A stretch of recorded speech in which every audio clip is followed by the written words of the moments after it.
Hoy,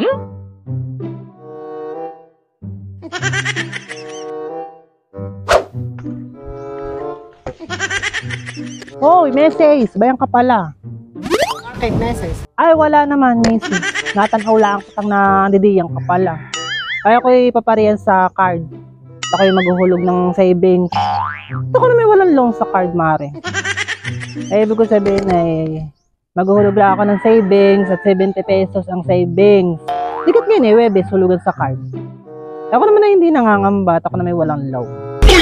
At ayoko tinatamad mag-loan, Mrs. Gawa ng, syempre ayoko nang meron akong isipin tuwing Webes na paghuhulog Nakasakit ng ulo, Mrs.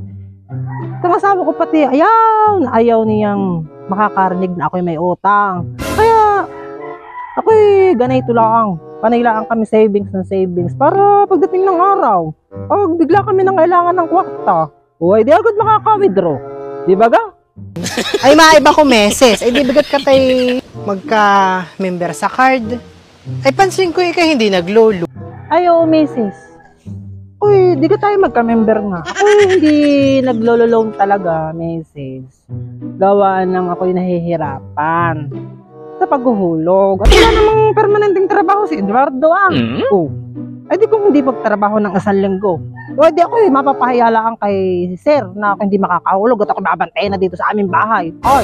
Ayaw, kaya ako hindi na naglo-loan. Savings lang kami ng savings, Mari.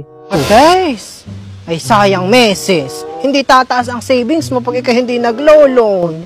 Ay kung gusto mo ipagamit mo kaya muna sa akin. Mag-loan ka ng 10,000. Tapos ay syempre ibigay mo sa akin ang pera. At tuwing Webes ay ako ang maghuhulog.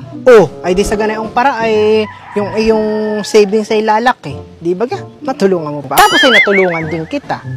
Ay di tayong dalawa ay nagtutulungan. Di ba ga? At talaga man din, Messi, kailangan ko ng pera ngayon.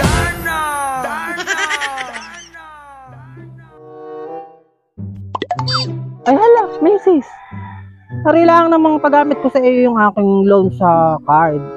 Ay kumbaga, ang sasabihin ko lang at ipaalala sa iyo, di ayusin mo lang ang paghuhulog tuwing Webes, At ako ayaw kong napapahiya, Mrs.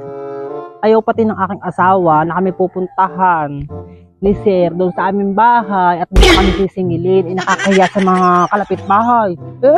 Dami pa namang marites sa panahon ngayon. Kaya kung ipapagamit ko sa iyo, ari naman. Kumbaga iyo lang igihin ang paghuhulog at bawal kay Sir ang pass. At sa waiting lang ang nagpapas, Macy. Hindi ko sasabihin. Alam nga namang sabihin ko. Ay di katang dalaway parehas na bulilyaso. Bukas mag-loan ka na kaagad, ha? Ako'y babalik na lang.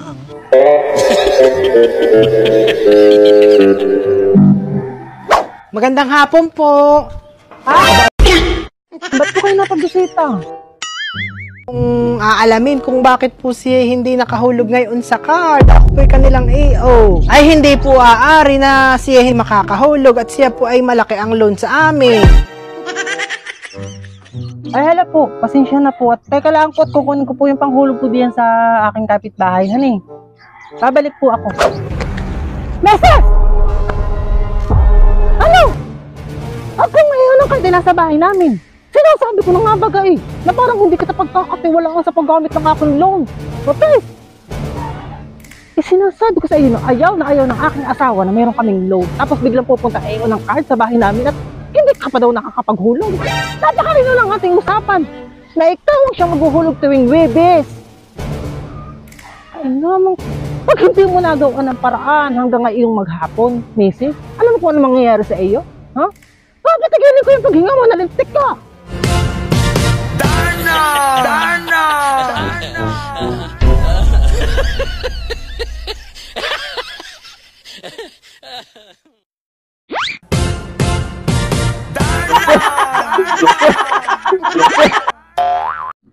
Mga kumarites, gusto niyo rin bang ma-shoutout? Ay di i-like at i-share niyo lamang itong video ito, at ikaw na ang susunod kong i-shoutout. Shoutout nga pala kay Yolanda Serrano, ay shoutout din kay Kumarites Rosel Narvaez Ramos, ay shoutout din kay Kumarites Maroha Florano, and shoutout din kay Divine Basilio Espirito.